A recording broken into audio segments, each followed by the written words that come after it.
California voters have changed the game, with a measure that could help Democrats win up to 5 more U.S. House seats in 2026.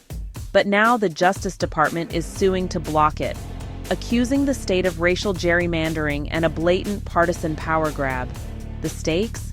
Control of the U.S. House, the balance of power in Washington, and precedent on how maps get drawn.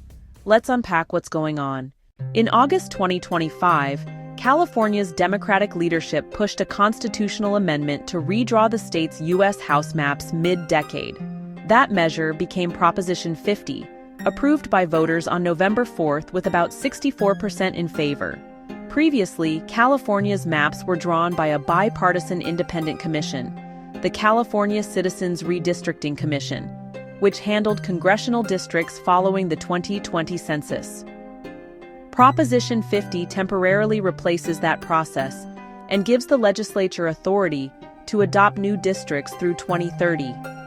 The plan is designed to help Democrats flip up to 5 currently Republican House seats in 2026, a direct counter to similar efforts by Republicans in states like Texas. Proponents say this is necessary to defend democracy and counter aggressive GOP red maps. Opponents say it's a power grab. On November 13, 2025, the Justice Department filed a federal lawsuit in California against the state map, joining a suit brought by the California Republican Party and 19 voters. AP News Plus One. The DOJ's complaint argues that the map engages in racial gerrymandering, saying California drew districts based on race, specifically Hispanic voters, without sufficient justification, in violation of the 14th and 15th Amendments. Reuters Plus One U.S. Attorney General Pam Bondi called it a brazen power grab that tramples on civil rights and mocks the democratic process. The Guardian California Governor Gavin Newsom and his team responded by calling the lawsuit political and vowing the map will stand, noting voters passed Prop 50 in a landslide. AP News. This case is more than California. It's a national flashpoint in the redistricting battle ahead of the 2026 midterms. Why does California's map matter for the U.S. House? Right now, Republicans hold 219 seats, Democrats 214, with some vacancies. A shift of just a handful of seats can flip control. Prop 50 aims to alter up to 5 Republican-held districts in California, creating Democratic-leaning boundaries.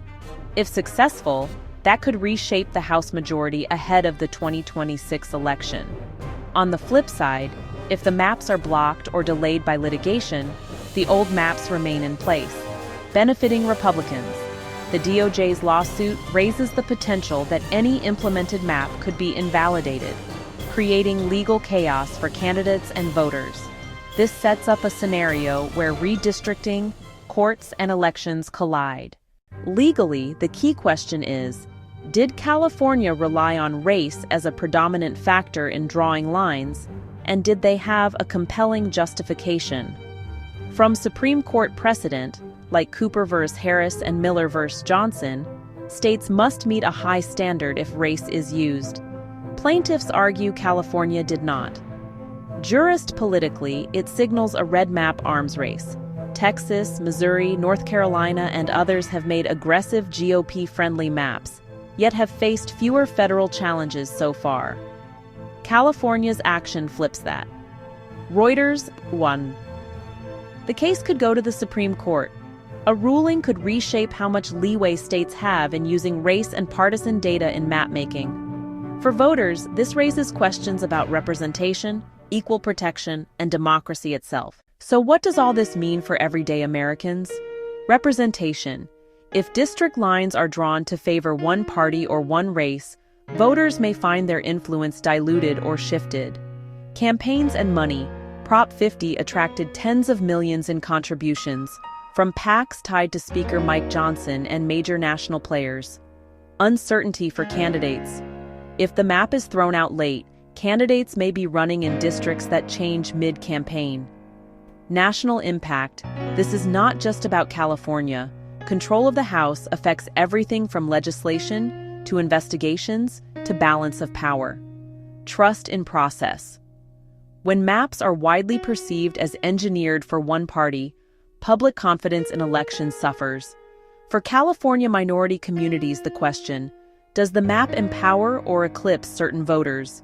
The lawsuit's focus on Hispanic voters brings this to the fore. What happens next? The court could issue a temporary injunction preventing the new map's use in 2026.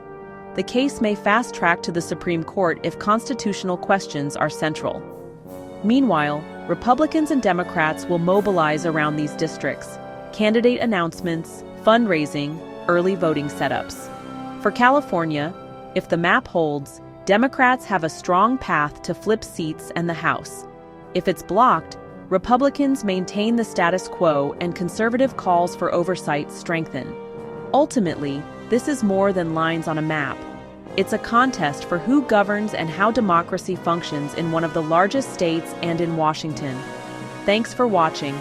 If you found this useful, subscribe for deep dives on how policy battles shape your vote, your districts, and your country. California's redistricting scheme is a brazen power grab that tramples on civil rights and mocks the democratic process. Pam Bondi.